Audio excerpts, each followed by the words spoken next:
record button. And all right, let's get started. Good afternoon. Welcome to the Sunnybrook Medventions lecture series that is co-organized by Sunnybrook Research Institute, the University of Toronto, and the Innovate Network. My name is Ahmed Nassef, and I'm the program manager of the Medventions training program at Sunnybrook. I'd like to start by acknowledging the traditional owners of this land where the University of Toronto operates the Huron-Wendat, the Seneca, and the Mississaugas of the Credit. We're very grateful to have the opportunity to work on this land. Today, unfortunately, marks the last session in this winter-spring term. We hope you've enjoyed the lecture series and have found the information and content to be valuable and of interest. As I mentioned earlier, I'll be sending a survey to all our attendees to ask them about their feedback on the various lectures and how we can improve the content and the sessions for future cohorts.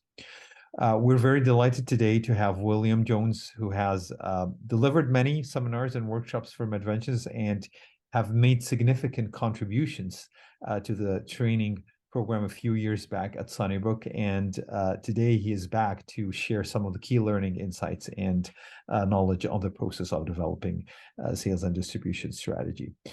Before I start our session, a couple of housekeeping announcements. This session will be recorded and will be available for later viewing. So please note, by joining this event, you agree to be recorded and that Sunnybrook and the University of Toronto may use the recording for educational purposes. If you have any questions for our guest speaker, please feel free to post them in the chat or use the raise your hand feature to ask the question directly to the speaker. If you have any questions, please feel free to email us at ahmed.nassef@sunnybrook.ca. So now I'd like to introduce our guest speaker, William. William is the founder and managing director of Linac Medical. I hope I pronounced that correctly. The company is a pre-seed company headquartered in Ottawa, focused on the design, development, and commercialization of hardware and artificial intelligence software aimed at improving the delivery of primary care. William has a Bachelor of Engineering in Aerospace from Carleton University and an MBA from the Schilling School of Business at York University. He's a seasoned cardiology medical device professional with startup, mid-sized, and Fortune 500 experience in medical device design, global commercialization of capital and disposables. He has led numerous product launches of disposable and capital equipment, leading to double-digit global adoption growth. As a registered professional engineer and a cardiac arrest patient with an ICD, William brings a unique combination of technical knowledge combined with empathy to fully embrace the patient journey. William, we're very grateful to have you with us this afternoon, and welcome to Sunnybrook. And thank you again for taking the time to educate our fellows, trainees, and the innovation community. And with that, over to you. Great, thanks, Ahmed. I hope I can live up to that introduction. Thanks so much. First and foremost, I do want to thank you specifically, actually, Ahmed, because for inviting me and allowing me to show up a year late. I know I was moving to Ottawa last time I said I would do this. So I really appreciate your perseverance in letting me attend a year late here. And secondly, I remember you touched on, I remember taking a co-op job for Dr. Courtney, Dr. Strauss, and Dr. Wright in 2013. And then that eventually turned into this whole Medventions thing. And I'm blown away with what you've done. And we're so lucky to have you growing the Medtech ecosystem in Canada. So thanks for everything you do. Thank you very much, Will. So just want to touch on, everyone, I'm usually pretty good at doing these presentations to like a sales team and seeing questions come in. But if I don't see it, just feel free to chime in because I'm pretty informal with that. I'd rather everyone's questions get answered.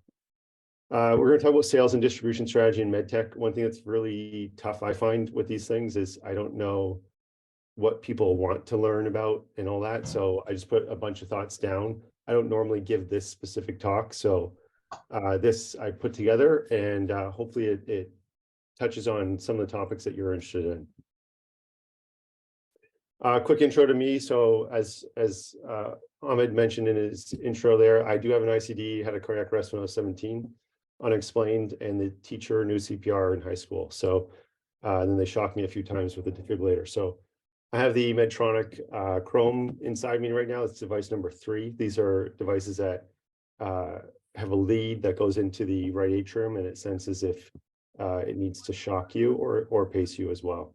So I'm on the device number 3, and that lead is now on its since 2004. So just shy of 20 years. They typically last about 18 years, but luckily I was fortunate enough to meet the engineer that designed it, and he said it's the best lead on the market still. So, and then cochlear. Cochlear is I'm not sure if anyone's heard of cochlear implants.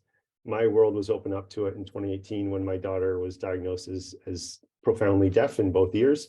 And she was the 3rd youngest implant at in Ontario, I believe, or in Canada, at a Sick Kids there. And so she has the Nucleus 7 device, and it's opened my world to a whole world of medical devices I didn't even know exist.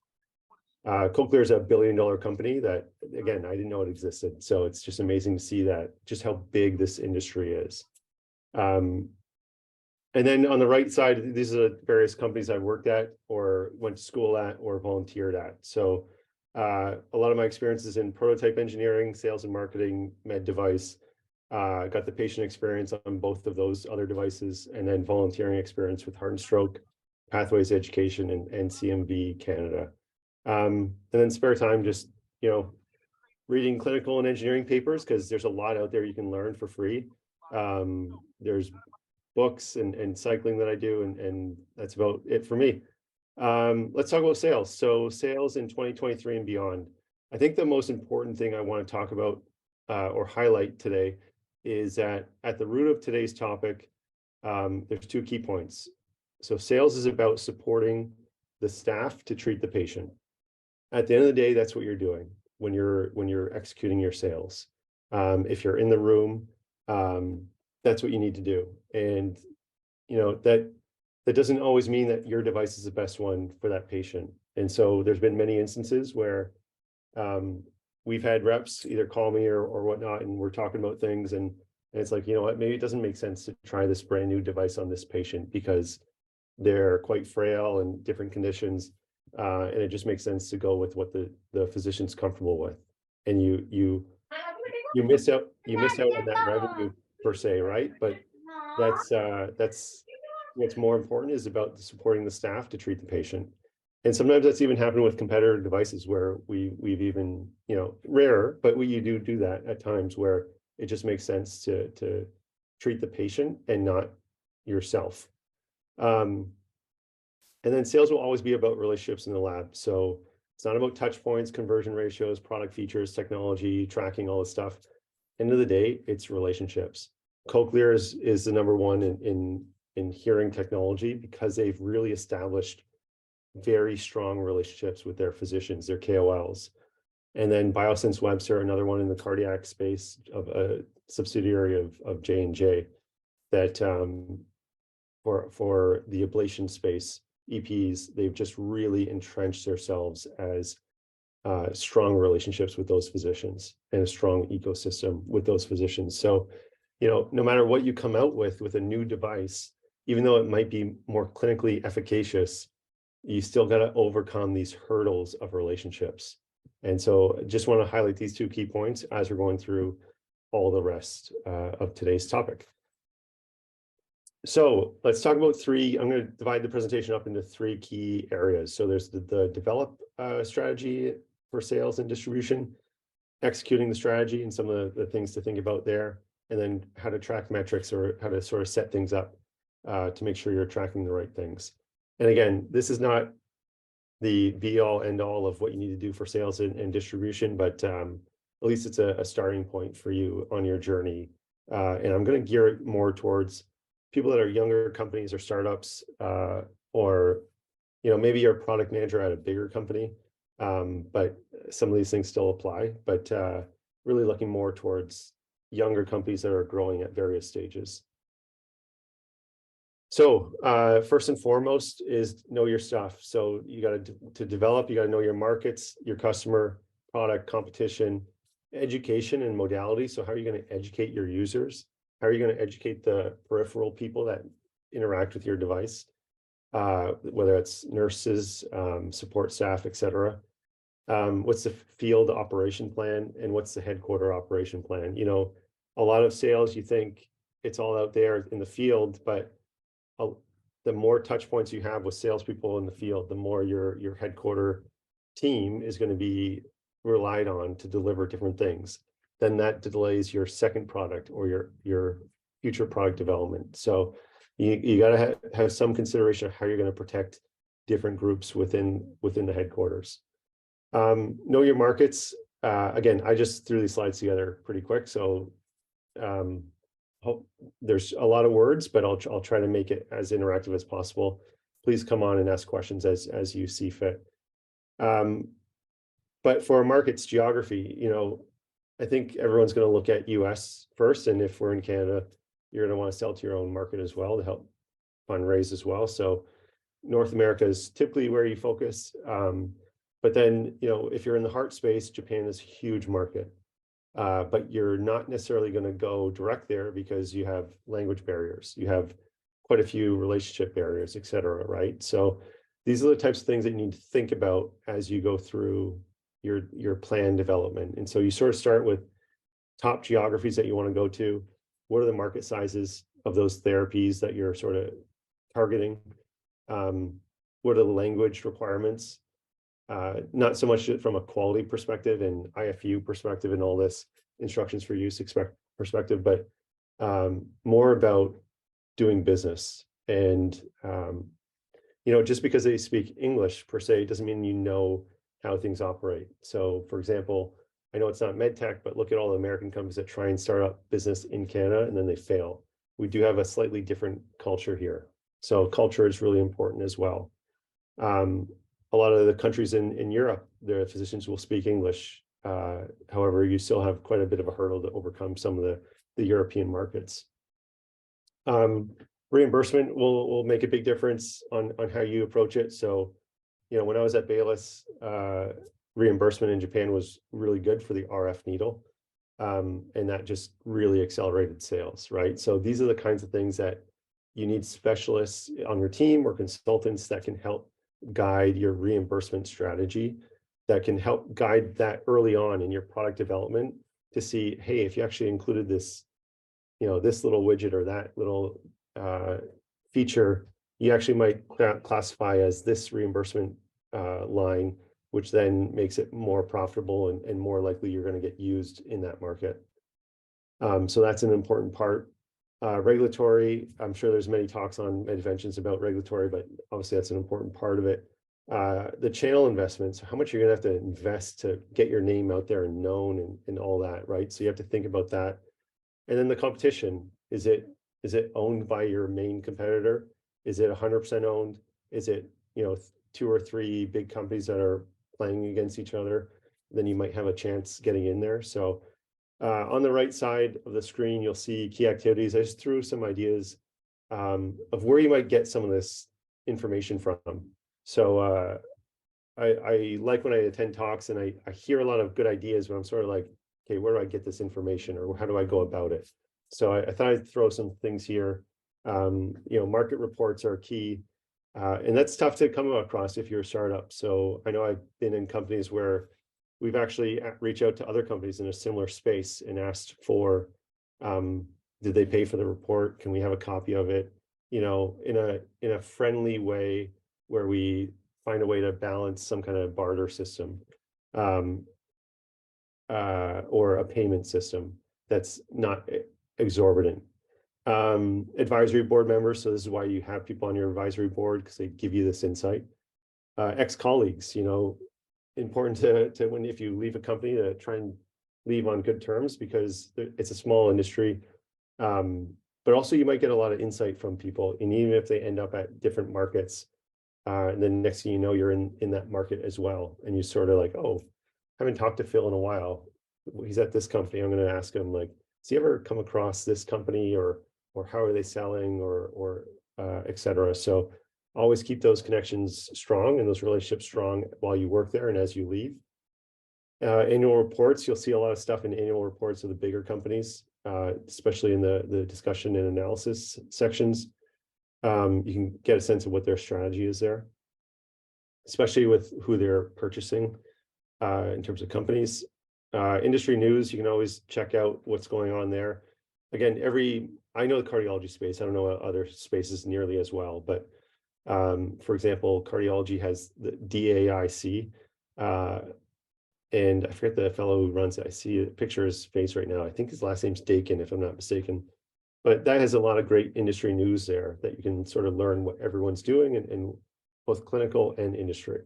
And then there's clinical papers. So I remember at Baylis, I was asked, how do we get more sales in Germany?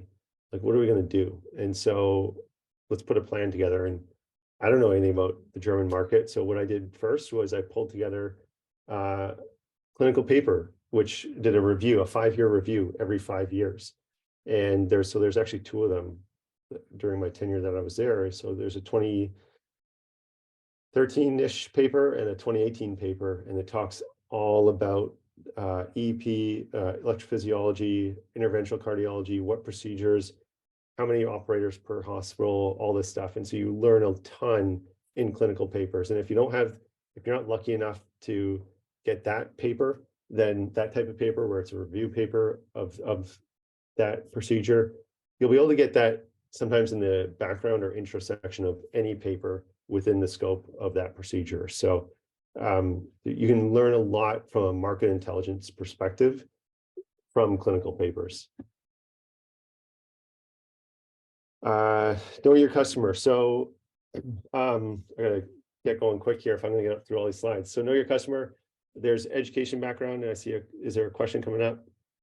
What clinical paper I referred to? No, I don't, Stephanie, but I can try and find it.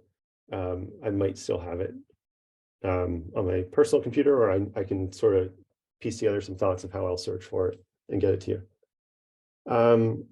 Know your customer. So education background. This is all key stuff. This is the type of stuff I used to teach. We used to hire a lot of salespeople that were fresh out of school at Baylis, and then I would educate them on how to sell essentially. And so you got to know your customer. You have to. It's all about relationships. If your physicians or lab staff don't like you, you're going to struggle in your territory, and very quick you're sort of like walking dead, and it's just a matter of time before you get fired, because you can't break in, because you really need that strong relationship. So you got to know where they went to school. You got to know where they were trained. So in a field like electrophysiology, if you went to UPenn, there's a certain way how you do things in the procedure. If you went to Mayo Clinic, there's a certain way you do things in the procedure, and there's certain products you are trained on, right?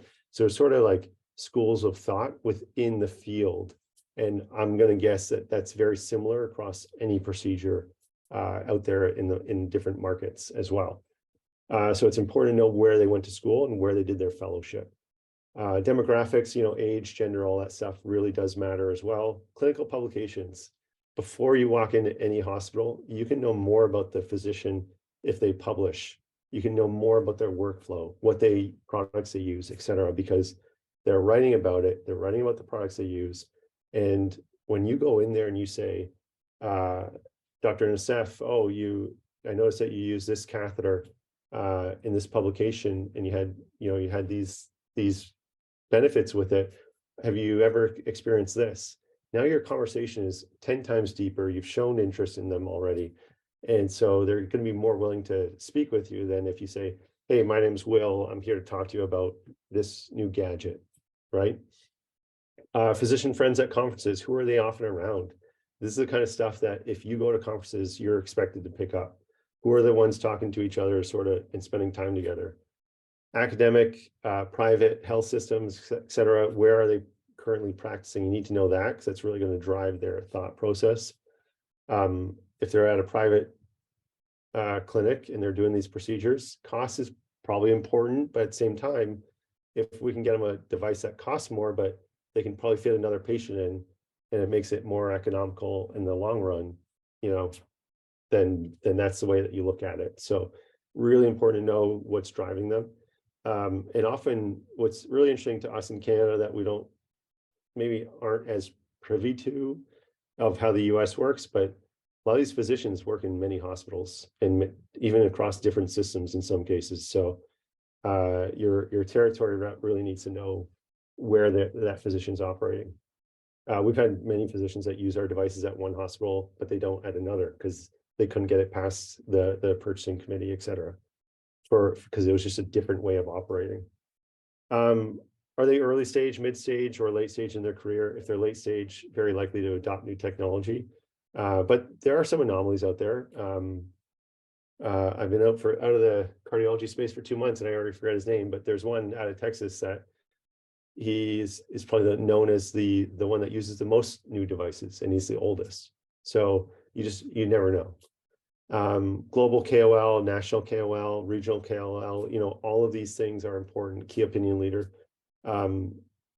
There's one regional KOL out of Florida that did the most of this one therapy that I didn't even hear of.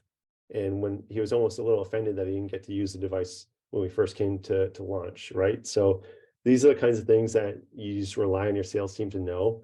And it's just really tough to know as you get out until you get out there. Are they an early adopter or late adopter? This is the kind of stuff that you really want to build out with your new sales hires and your sales team to figure out, okay, we're launching this product. Who are the type of physicians that are really open to trying new things and giving good feedback and really trying to see past the issues that might come with an early product? This is critical. This is where when you hire people, they come with that knowledge if they're not fresh out of school, right? And if they're fresh out of school, this is where you need to educate them on all these different topics to observe, to then suggest those names as you develop more products later on, right? And then they start funneling in these names like, oh, hey, I actually noticed in this territory where we never sold before that this person would be a great candidate for a new product. And then are they multi-company or sole source? There's a lot of company, at least in the cardiology space, all we use is Biosense Webster, or all we use is Abbott, all we use is Boston Scientific. And so, or maybe we use a bunch of different products depending on the procedure or depending on the patient. So these are the kind of stuff that your sales rep should be able to do, is go into an inventory room during one of their visits and sort of scope it out and get a sense of what's being used for what procedures. Key activities here. So industry news, conference websites, Twitter is huge. So I always try to get all the new reps onto Twitter, and not so much about posting, just about following and seeing the conversation, understanding the conversation going on at conferences, but then also within the Twitter sphere. Clinical papers, advisory board members, ex-colleagues, these are all great resources for this kind of stuff. Know your product. I think this is key. I think many people on the call probably know this already, but what's the main competitor features and benefits, time on the market, when was the last update? But what's really important to know is, what are the clinical switching costs? So radio frequency ablation versus pulse field ablation. There's radio frequency ablation, essentially a probe that you send radio frequency energy, and it creates scar tissue around the pulmonary vein, the ossia of the pulmonary veins. And it prevents the electrical signals that shouldn't be happening around that area from taking over the rest of the heart. And then there's pulse field ablation, which is the hot new device or science technology that's coming out in this space. And then there's cryoballoon technology, which is, similar in a way that it's a sort of a one-shot technique. You sort of inflate a balloon in a pulmonary vein, and then you use cryotherapy to create that same type of scar tissue. And it's just really interesting to see what physicians pick up on what, but there's clinical switching costs. And, if I'm using RF ablation, and if I've used it for 20 years, and they're almost like artists in the way that they apply this technology. Now you're telling me to use a pulse field ablation device that, takes away a lot of my skill set, and then I might have skill atrophy, and I won't be able to do as good of an RF ablation when I need to. So these are the kinds of things that you need to think about your product and how it fits in the market, and how you're going to sell it. It's tough to tease this out, but it's just the kind of things that you need to think about beyond just, hey, my features are better, so why aren't you using it mentality. And then what are the clinical switching benefits? For this example here, if I use pulse field ablation, I can get more patients done in a procedure because it's faster, or in a day because it's faster. Or just more consistent procedures, etc. So key activities here, really spend time with your verification and validation engineers and specialists. Read their reports. Where did your device fail? What are the requirements of your device? I remember when I was a product manager, first joining Bayless, thrown into NRG. NRG needle was out there since 2009. And I thought, what am I going to do in 2019 to help educate the sales team? So I dug in right away and read all the requirements to understand the device. And then I read all the clinical papers to understand which ones were the most valuable. Then I created a tool that helped the sales team see when to use what clinical paper and what situation. And right away that gained credibility of going, wow, this is something that we never had, and it's extremely useful out in the field. It's really streamlined the way that they think out there. So those are the types of things that you need to be thinking about. Get your hands on the devices and your sales team hands on devices. So if you're launching a device, that device can't be launched unless your sales team has a non-sterile demo that they've had their hands on, whether it's at a quarterly meeting and then you ship out non-sterols afterwards to them. They need to get their hands on it to be able to talk to it. It was really tough during COVID, I gotta say. We launched quite a few devices throughout COVID, and we didn't have as many quarterly meetings, at least at the start, at least for the first 6 months. And you sort of just have to send devices out and then do a Zoom meeting, let's say, right? So, but it's really important to get the hands on the devices, because otherwise they don't get to get their hands on it, but physicians do in a sterile environment. And then they're asking questions to your rep, and your rep doesn't know, and it looks really, really bad, like right away.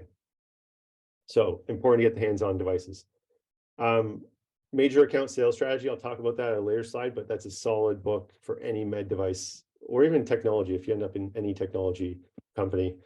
And then another one for knowing your product and sort of marketing it. April Dunford does this book, obviously awesome. It's not for med device in any way, but the templates, I mean, they're great. I just think that all that info is out there, but I think she collated it very nicely for you to use those templates and sort of think about how you're going to position your device. Know the competition. So what are the key features, benefits? How long have they been on the market? Investor reports, industry news, conference websites, Twitter, clinical papers, all of that stuff you'll see there. Direct or distribution. So in general, typically North America is direct. When would you use a North American distributor? Maybe you're very young, cost restrictive, time restrictive startup, low cost disposable. So maybe, maybe you just have a sheath that is an introducer sheath that you want physicians to use. You're not going to build out a whole sales team to sell a single, $70 sheath. You're going to probably get that through a distributor to go out there. And there's North American distributors that will take that on. It could be your secondary product. Maybe you just want to focus on driving your sales of one product, but the other one is still a valuable product, but you don't want to be as closely associated to it or spend your rep's time and energy on it. So maybe that's a way to send it to a distributor and still make some revenue off of it. Or there's just entrenched sales relationships. So, I don't know where this would be in North America, but if you can't get in and it's just a lot of capital to build out a whole sales team because there's that strong relationship, maybe there's a way to just do a distributor there. And then you have Japan, China, and Europe and APAC, Middle East and Africa. That's where you'd probably look at a long-term relationship with a distributor. Or in some cases, maybe you're looking at, say, Australia, and you do a distribute for 2 to 5 years to learn that business more, and they get the headway into the market for you. And then you take over from there and you build out a sales team there. That obviously has you have to do that in a delicate way, but that's one strategy that's out there. But it's unlikely that you would do that with Japan, China, et cetera. This is where M&A comes in. This is where these big companies have country managers and sales teams in these countries to sell, and that's why you see a lot of consolidation in the industry to the top 4 in that market. So for where I was in cardiology, you're looking at Medtronic, Abbott, Biosense Webster, or J&J, and Boston Scientific, and they just buy up all the small companies that sort of streamline their portfolio and round it out. Because at some point, these companies get to a point where, growth is good, revenue is good, but to think that we're going to build out a Japan sales team or China sales team, it's just not going to happen. And so that's where these companies come in and take that product and fit it into their portfolio. Research markets of interest. Who are the key players? If distributors in the market, what's in their bag? Are you complementary? Can you fit in there? So those are the kinds of things that you want to look for in distributors, what their track record is. There's usually quite a few per country. Some things to think about. I know these are fairly basic stuff, but important to just document. What's the focus of them? Is it a focus for your product, for you? Is it a key contributor of revenue? That's where you'd want to go maybe direct. If it's distribution, maybe it's a secondary product, tertiary, future growth, and you're just trying to learn about that market. Language barrier, if there's none or little, you're probably going to go direct. But if it's foreign, most of the Europe, Japan, China, I mean, you're not going to try and start selling there direct unless you can find a way to really get in there with the culture, hire the right people, and learn that market. But that's just such an upfront cost. I don't think it's going to happen. What's the regulatory barrier? If it's well understood, you're probably going to go direct. If it's more opaque, or you're needing a lot of consultants, you're probably going to go with a distributor. What are the historical market dynamics? So, North America, the big five. In Europe, those are typically, a lot of companies go direct. And then the distributor markets, they're just smaller countries and smaller markets. And so the people don't want to spend their entire headquarters, different departments focus on those markets, let's say. Competition, where are they direct or are they distributing? That's important too to find out. And then what are the product type? Is it key product lines? Is it off-brand products that are low-cost options that are in your portfolio, but you don't want associated as closely with your brand? That's where you might look at a distributor as well. Again, these are just some of the ideas of where you might think direct or distribution. This is one interesting company out there, Acutus. They started up and bought a few different small startups along the way and built out a product portfolio in cardiology. And then one day dropped this, which I thought was quite interesting. It's something. They teamed up with Biotronic. This kind of stuff is done because they had executives of Biotronic or ex-executives on the Acutus team. But you can see here, the orange is where they sell direct. The gray is where Biotronic sells Acutus product direct. And then the hash marks are where they sort of cross-sell together. So interesting strategy. Overnight, you increase your footprint significantly. It's just really interesting. And so there's just different ways to go about it. Yeah, and I think I covered a lot of the other key points on other slides. Know your field operation plan. So this is kind of stuff that gets overlooked, and it's better not to do it in front of a customer or with the customer that wants to use your product. It's better to try and tease it out earlier on and to hire the people that have the experience doing this. So quoting, PO, commercial invoices, returns, biohazard process for returns. What are the terms and conditions? Make sure you have a strong legal team that built those out. What are the field action processes, et cetera. You never know when things are going to happen where you need to bring that product back or have reps go into the inventory room, take that product out, destroy it, inform the customer, et cetera, with a formal letter.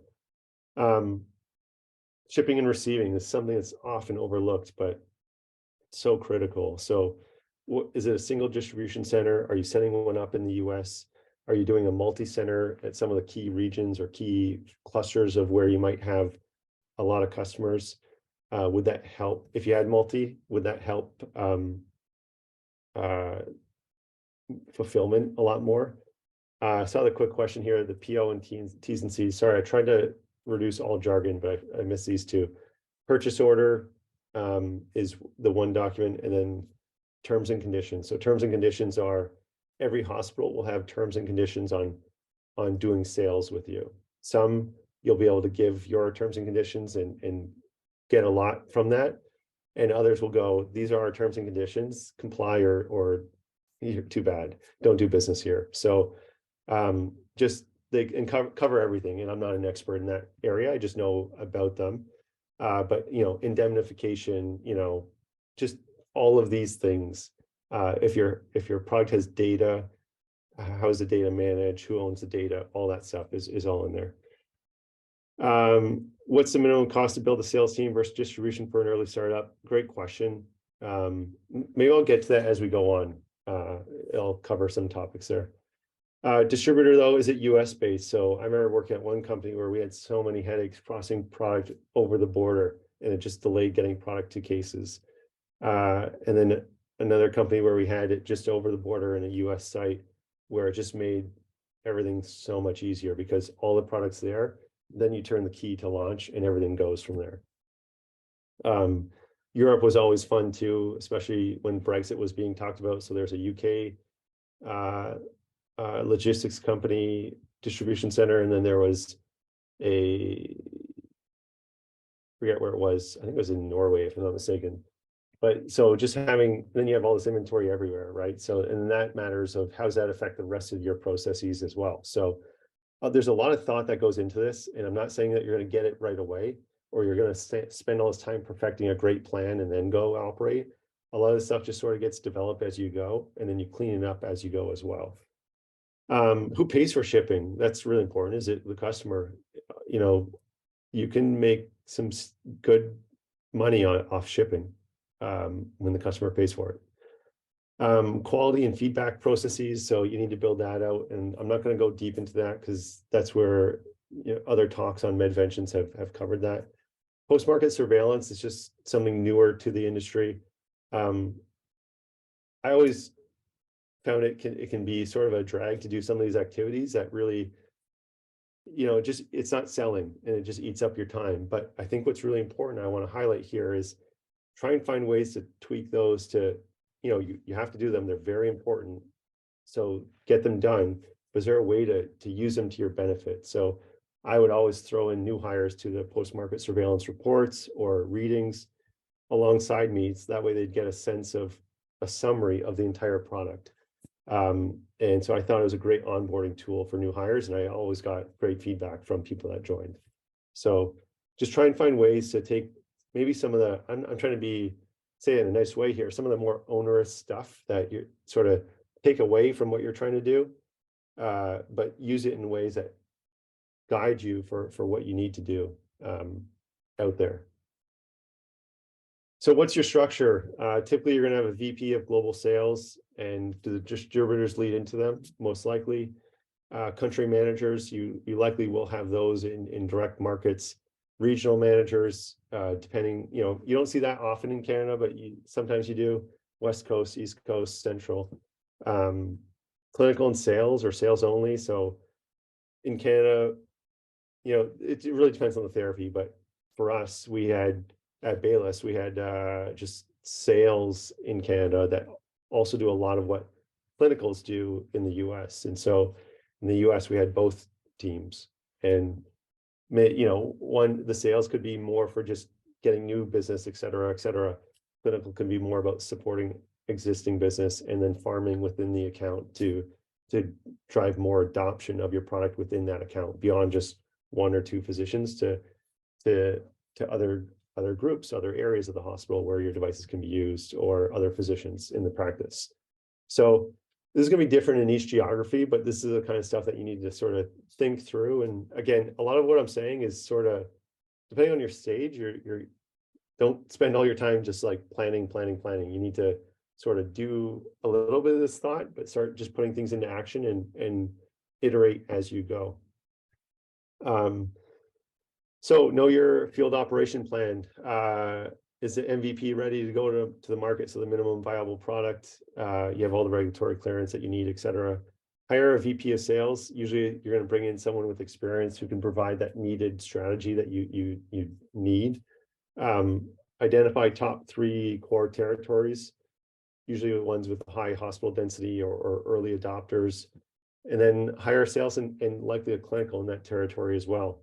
You can hire experience or hire fresh. I've seen it done both ways. If you're a really young startup, you're probably going to try and get experience if you can, but it's going to be come at a cost. So there's some experienced reps out there that they want to be part of startups because they know that they can get a lot of upside and a lot of good exposure, especially if they can be one of the first or second hires and get part of the equity. Then they can really, you have experienced reps that want to be doing that at a lower salary or a lower compensation package total. Or you can hire fresh, fresh out of school, you'll get a good bargain, but you'll just run through some hurdles along the way. But you just take those in stride. All these people need to spend at least 3 days at headquarters. So this is where they can learn the most. What's really important is to embrace the team culture. So it's not just 9 to 5. You also need to go out for dinner with them, bring a few people, et cetera. And they really need to embrace your culture. Because as soon as they go out there, the field, they start to develop their own culture. And it's just important to impart that culture. If you're a CEO or if you're on the director level and you're going out to the field or you're interacting with the field or you're just communicating with the field on an email, you always need to be pushing your culture out, because it's just really important to do that, because it's tough, but maybe we see that more as remote workers throughout the past few years, but many cultures start to develop. And so if you don't really say like, this is what we're about, and through your actions, it'll get lost. And so one thing that Bayless did phenomenal. Frank, Chris, everyone was just patient comes first, and just do the right thing. And it was just a great culture that was developed because it came from the top, and it was always at every touch point, it was reiterated. So it's just really important thing to think about. Information flow is critical. This is part of that culture piece. So how are you getting info to your field, and how are you getting info from your field? I remember joining a company and as a product manager, and they didn't give a cell phone, and I was sort of like, well, how am I supposed to interact with the sales team?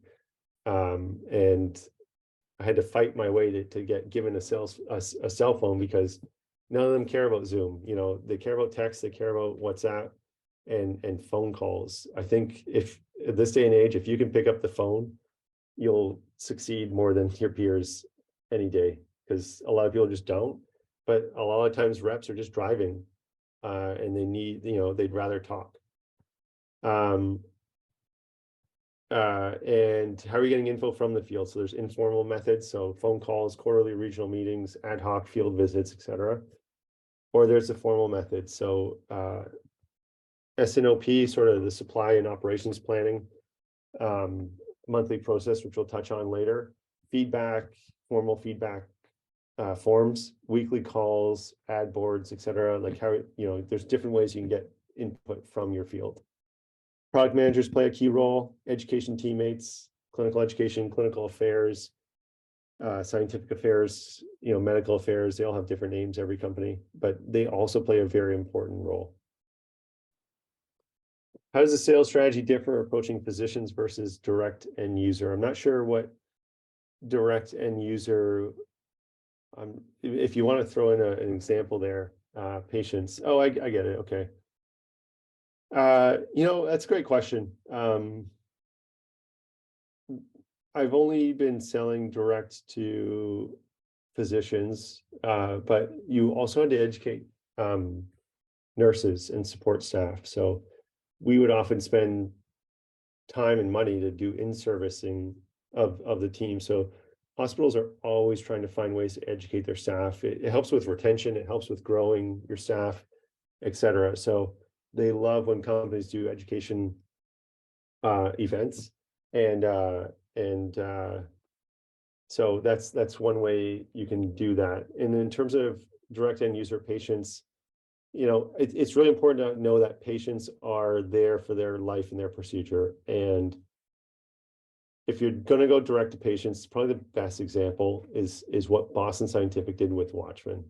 They even did that Super Bowl ad back in the day, right? So they have a whole direct to consumer, which is the patient website that you can look up. I think it's watchman.com if I'm not mistaken. I could be wrong. I was never involved on that side of the business directly, but that is probably the best example of how you market and sell to patients, whereas really what you're doing is selling to physicians with that device. So I don't know if your sales strategy differs, but your marketing messages might, or they will. And so that's probably where I would draw the line there. I'm just trying, I guess I don't know an example of a product that you sell to maybe both. So maybe we'll think about that as we go on here. And I'm realizing I'm really short on time here, so I'll keep running through this. But finance, accounting, HR, hold high expectations of your sales team, and don't be afraid to fire fast when your gut tells you. I know that might be different from what you experience at headquarters. You might want to try and grow that person, etc. If things aren't going well in the field with one rep, you got to cut your losses and move on, because if they're not going well with you, the sales is all about relationships. And if it's not going well with you in headquarters, like, that transition back to headquarters, then maybe there's problems out in the field as well. Onboarding process is key. So doing shadowing, etc., that helps share that culture of a more experienced rep to the newer rep.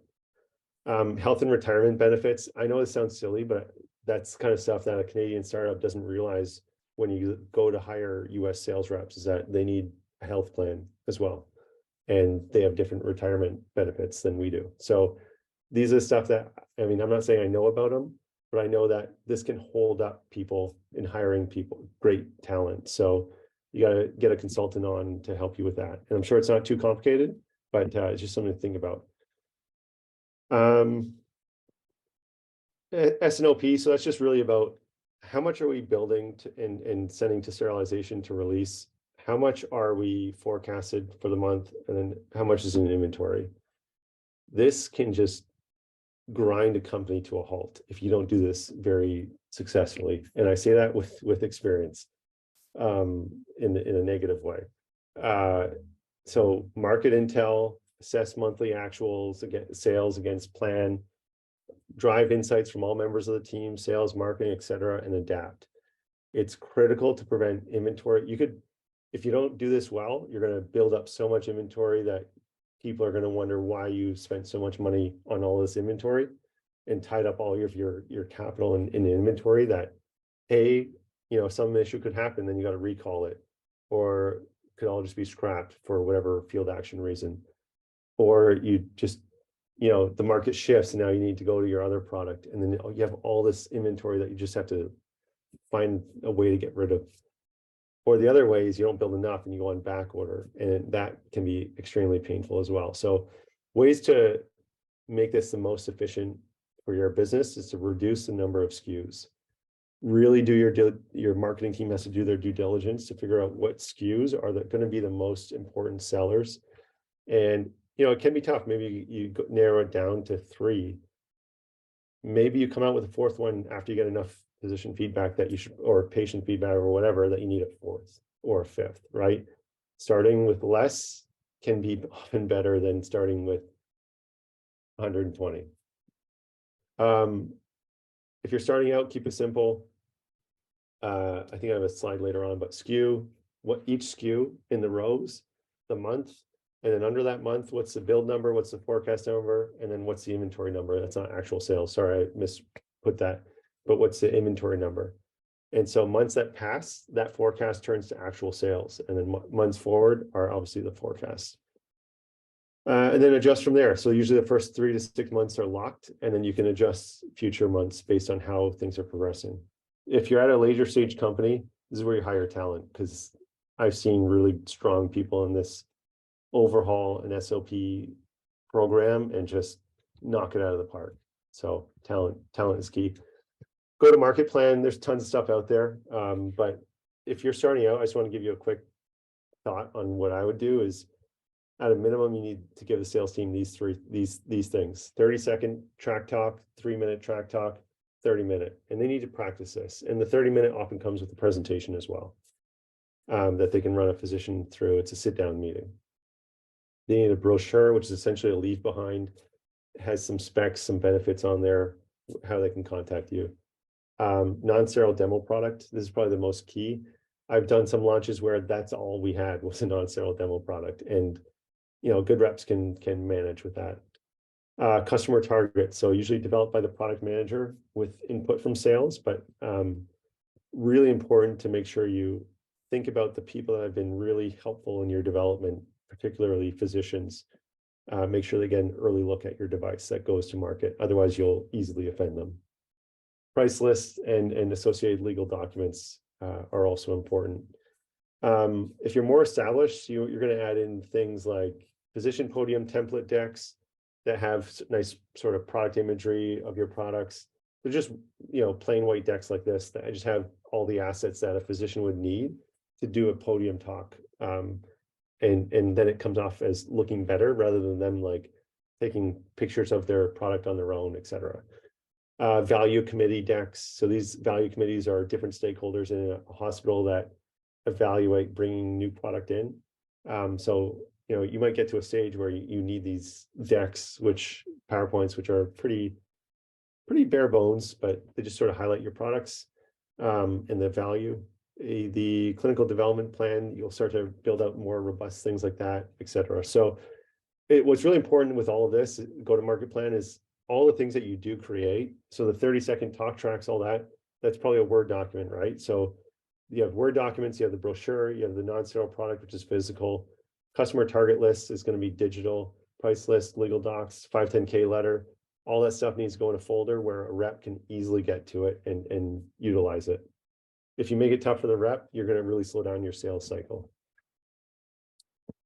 I'm now at where I thought I would be entering the third stage of this talk. So I'm going to really run through this pretty quick, but execute strategy. Here's the key thing. So time to market, info sharing is key, and then customer visits, all that stuff. So here, what's key is stop planning so much. You're already too late to get to the market.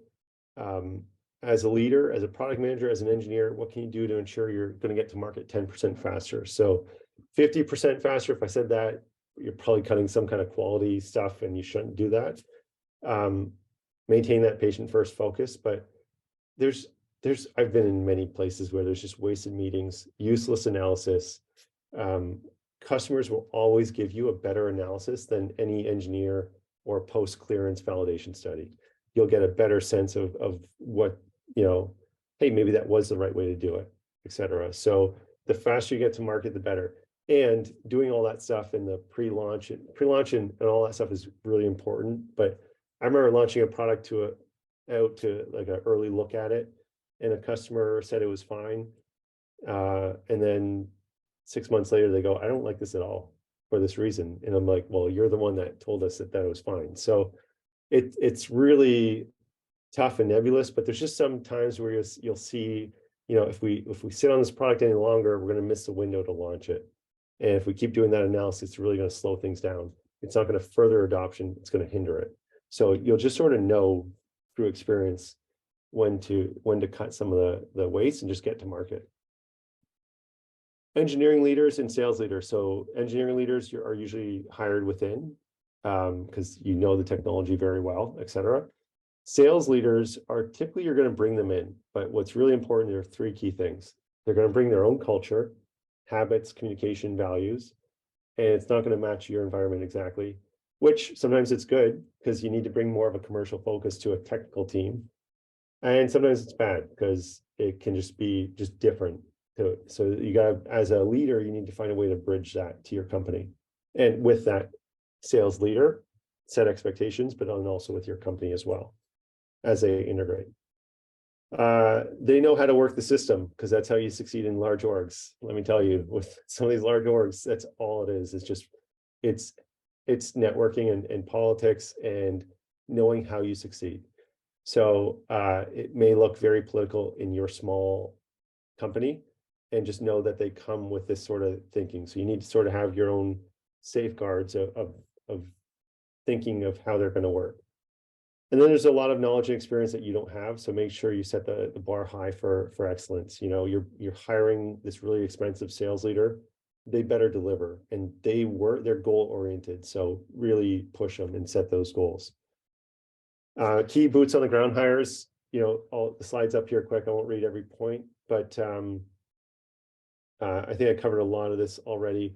I guess it's lonely out there working for a startup with minimal connection to headquarters. So just ensure a strong connection, formal information sharing and receiving, but also informal with employees. So, you know, especially in young companies, don't just make the product manager the only one that can talk to sales, engineers, med affairs, education, etc. Really make them feel part of the culture.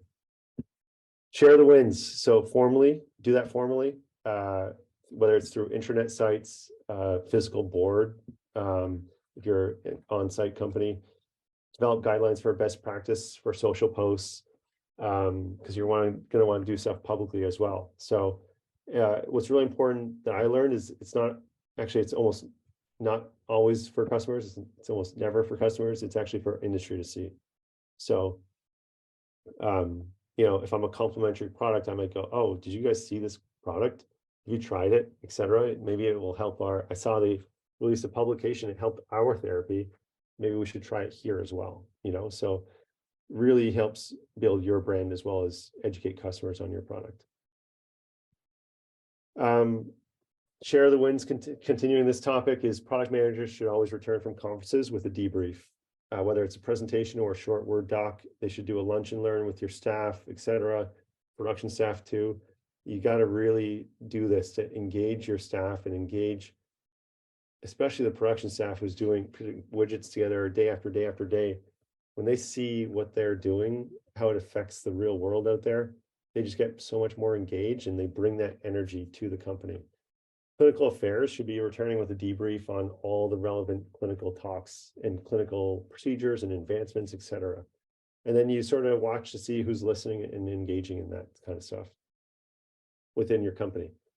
When things go wrong with a customer, most places you get 2 shots, I would say. Some you don't get, you get 1 and that's it. But just be sincere, and actions are always, always, always bigger than words. Move fast, listen, attend, and observe. Those are the key things that you need to do. And then what works, there's no silver bullet. It's all going to be different and dependent on the situation, but sometimes it's just attention. I've solved problems with just sending someone down or being down there myself and just going, let me see what's going on. Let me hear, let me see, like, let's just talk about it. And then that resolved it, just having attention. Hey, you're actually using the product right. That's actually a safety feature because this is the way it operates. And then they get that explanation and they go, oh, thanks for coming down here to tell us all that. Maybe it's a method fix. Maybe they're using the device and they're breaking the 2 products apart in a way that you weren't expecting. So they're going like this instead of snapping it in a translational motion. So maybe it's just a method fix that they need to be educated on.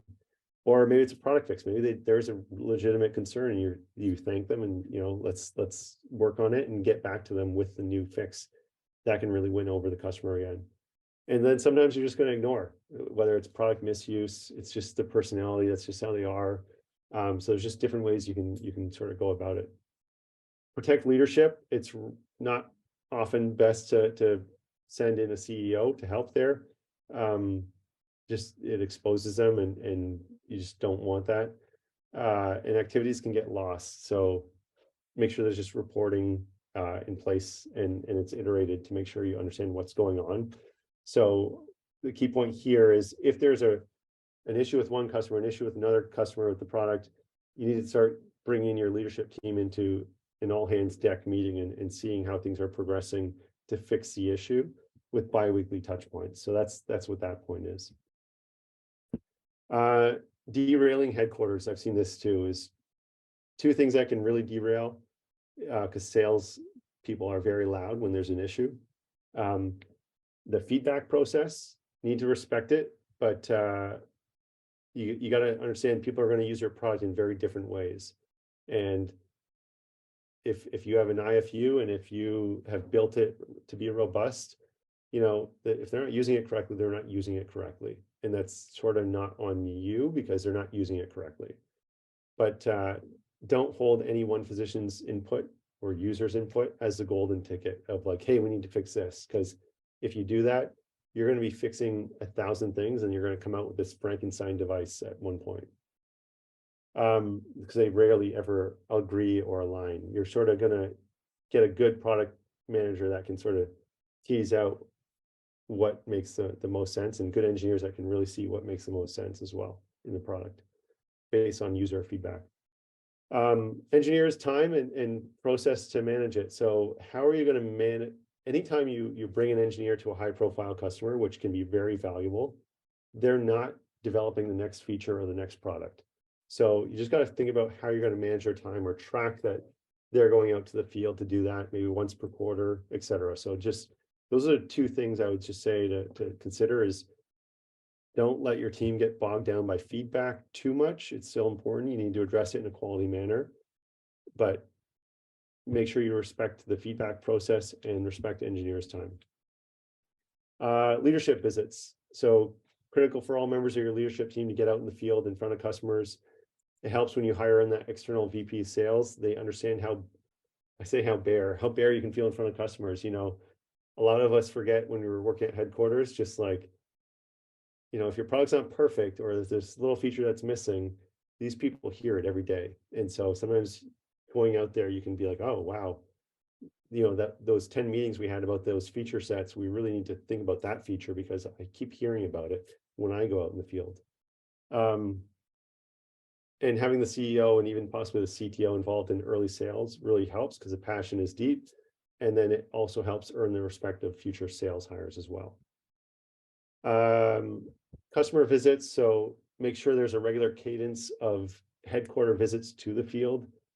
Sales is that relationship holder, but the other people can help augment the conversation. The conversation I'm going to have with Ahmed, if I'm a sales rep, is going to be very different than the one that you are going to have with him, because I'm trying to get something out of it. Whereas if you're having it with him and you're a product manager, at the end of the conversation, you're not hoping to get to the next stage or next goal or next decision in purchasing. You're just sort of interested in the topic. And so you just get totally different info. And so it's important that your sales team recognizes that they can use headquarters and these people to that benefit. Education development. So this is where you're executing. So there's in-service meetings where you're going over your product with a large group of the hospital staff in a half-hour meeting. Informal when you're just sort of bedside and you're sort of waiting for the various things that you have to wait for before leading up to a procedure. Education events where you're bringing physician users, how are you training fellows, all of this stuff. Education is huge in the sales strategy. So you can homegrown this with employees, or you can hire people with this talent. But essentially, it's about holding events. It's about being extremely professional and delivering value to your customers with no, you don't leave that going, I have to buy your product. It's just, here's some of the best technology that's out there and how to use it.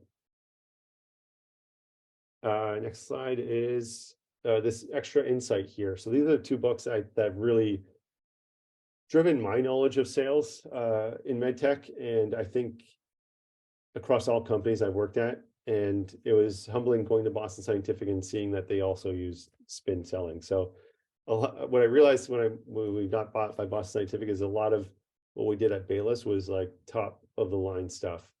And they do similar stuff as well at Boston. So these are two books that are great. Just mimic the spirit of spin, but don't use it robotically.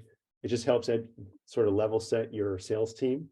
And remember, you're trying to benefit the bottom half of your sales team. The good sales reps will know how to sell. The bottom half, you really want to sort of level set them. Here's how you approach situations. Here's how you sell the features, et cetera. And don't use it robotically, but at least gives them a template to work from.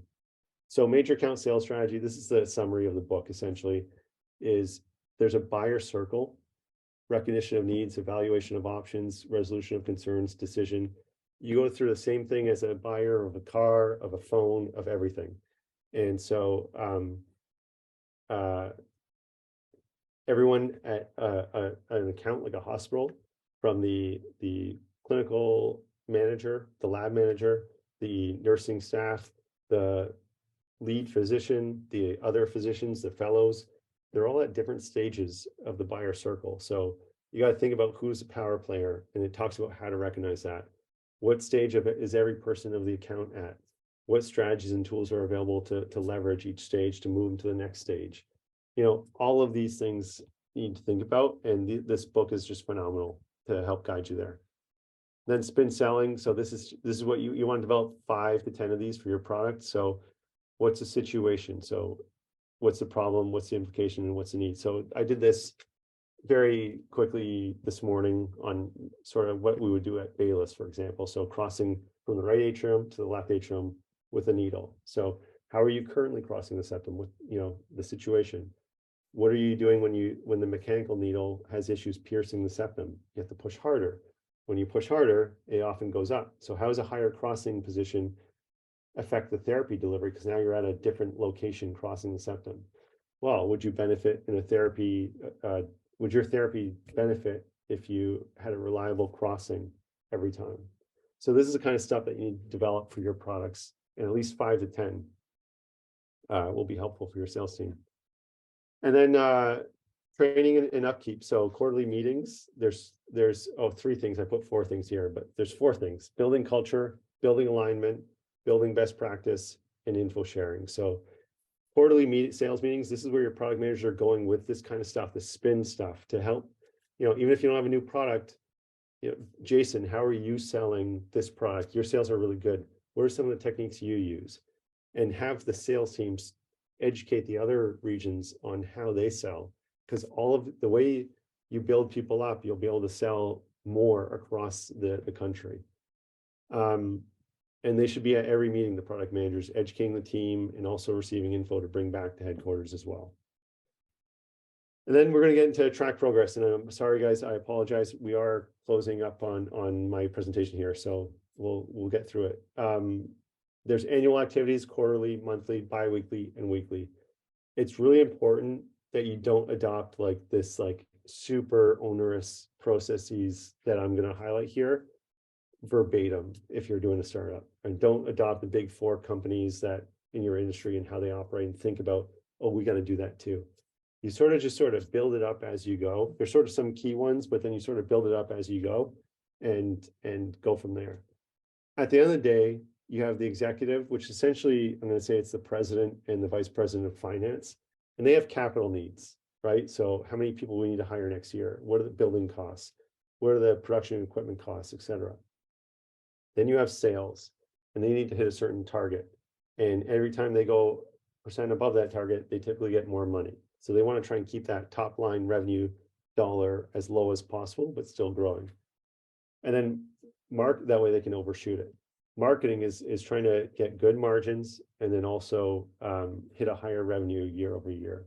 And so what you have is these 3 people that are sort of, it's almost similar to the US, you know, system where you have the president, the Supreme Court, and then the Senate, right? So you have these 3, this power triangle that are all fighting for what should the fiscal plan be for the year. And so the way it works is that marketing will do a top-down research of the market.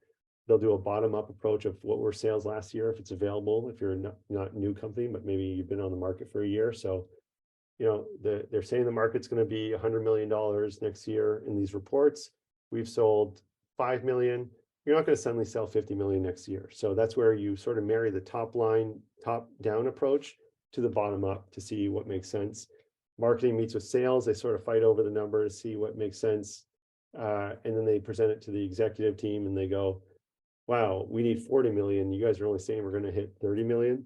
How are we going to, what do we need to do to juice this up to hit a 40 million number? Because we need to hire people, we need to build more production lines, et cetera, right? So this is how the fiscal plan gets developed in conjunction with marketing, sales, and the VP of finance and the president. Then you have quarterly meetings, and I'm not going to drain this slide, but clinical affairs, marketing, sales, educational, this will be recorded so you can go back and read here, but essentially each department should look at educating and seeing what the plan is and how are we tracking to that plan on a quarterly basis and present that. So I would often do that. I would go to a quarterly meeting with the sales team and I would stand up in front of them and say, we're going to talk about all these new products coming down the line and training and do all that. But here's what we said we were going to do the last 3 months. And here's what we actually delivered on. And here's the results of those marketing programs that we did. And that just really helps build trust and knowledge.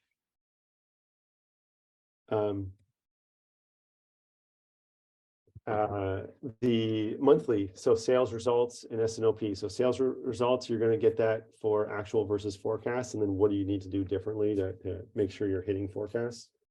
And then S&OP, this is just a super rudimentary example of what you'll need to do to make sure you're building enough inventory, but not too much to be able to sell, to hit your forecast. So SKU 1, SKU 2, month 1, build, actual, and inventory. What are those numbers? Then the next month is forecast, and then month 3, month 4, month 5. Typically, you can't go and change the forecast in month 3 or even month 4. Otherwise, your production manager is going to kill you because they have a plan to build X, Y, and Z that you already said a few months ago, and they have supply chain and build up and sterilization timelines, et cetera, right? So when you go to change this on a monthly basis, you're tweaking, typically 6 to 12 months out, really depending on your product and that development pipeline. All department leadership meetings. So if you have an adoption headwind, this is what you need to do: is set up this meeting with all department leadership with the team goal of fixing these headwinds. So we've done this many times and it's worked.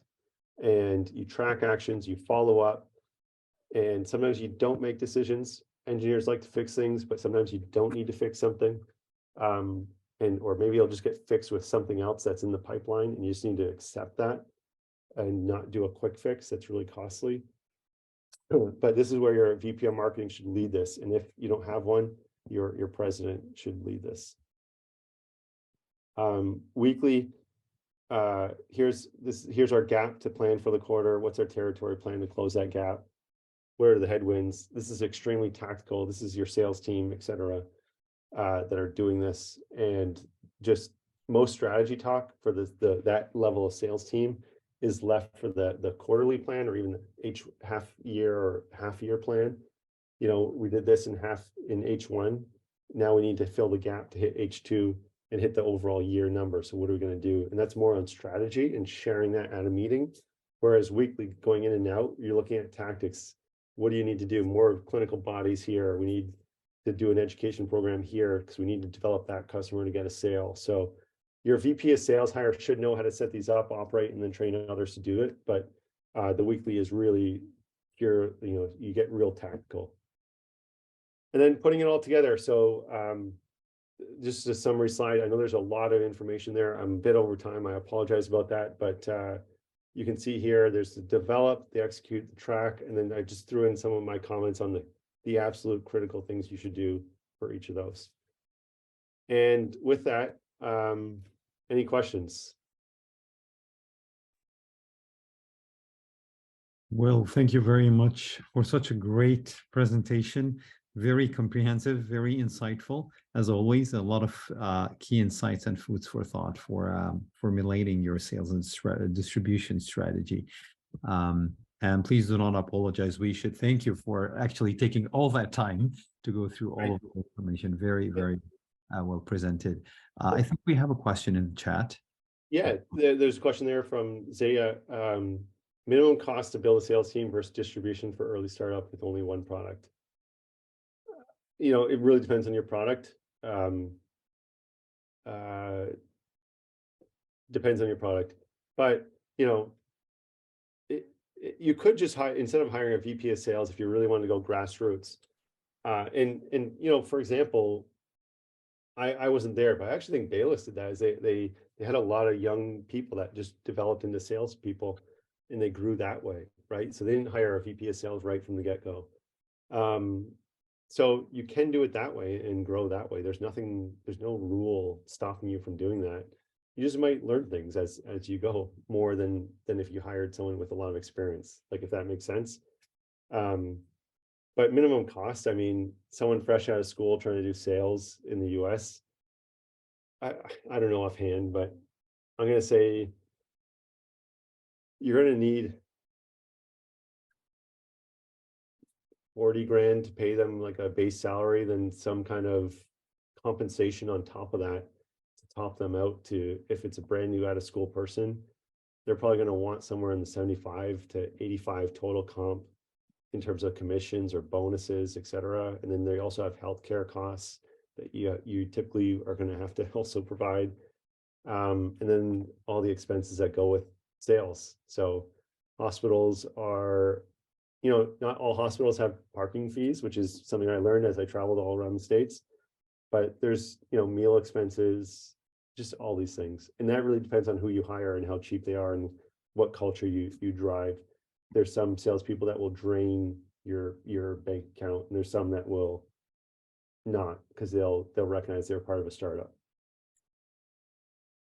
So minimum cost, I mean, very, very bare bones, I would say you should have, for a year, you should have 100, probably 250 in the bank.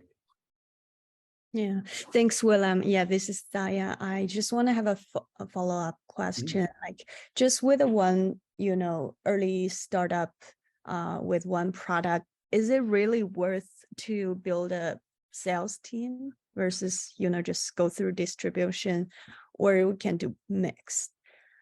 Yeah, what I mean, here's the thing: you could do distribution and you just learn, right? You get the starting out, you get some revenue, you're going to get a cut of that. You're not going to get, say you're selling with an 80% margin, you're gonna have to give up a lot so that the distributor takes that. But at least you get your product out there, you learn the market a bit more. The thing is, you're not going to learn it as deep, you're not going to get the same level of feedback from customers unless you have a really good distribution partner, which is also possible. It's just, it depends what you're talking about. Like, we had distributors in Europe where it was radio silence, I wouldn't get anything. But if you have a partner that's a distributor in the US, I know some smaller distributors that they give you great feedback. They tell you they want to sell your product, but they can't for X, Y, or Z. Okay, yeah, makes sense. Thank you. Another question here, I'm just trying to decipher it.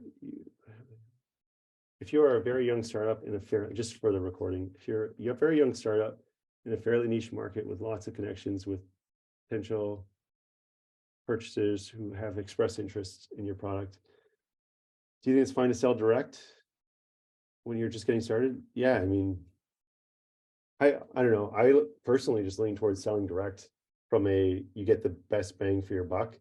But I sold direct with no experience, and it's very humbling. I'll say that. You learn a lot. It's a journey to sell. It's not one, it's very different when you Sufyan, when you say people are weird. I'll please you. I'll say, hey, yeah, that's a great device. I'd use that. And I'm just sort of like dismissing the conversation because I want to move on with the rest of my day. And then you go back to them and they're like, they sort of ghost you, or they make it tough to make the meeting, or then you finally get the meeting and they say, yeah, I really want to use it, but I don't know the purchasing process here. So I'm not going to spend any time figuring that out. So then you got to go figure that out, right? And you got to go ask around, who is a lab manager, how's the purchasing work? Oh, they already have a contract with this, or they already have strong relationships with this. So it's just really humbling, is all I'll say, if you go direct when you're just getting started and you have no experience. Not saying it can't be done. It can be done. And I've been part of orgs that have done it. It's just, I don't want you to think it's like how we buy a car or how we buy whatever. It's just, it's complex. That's all. Thank you very much, Will.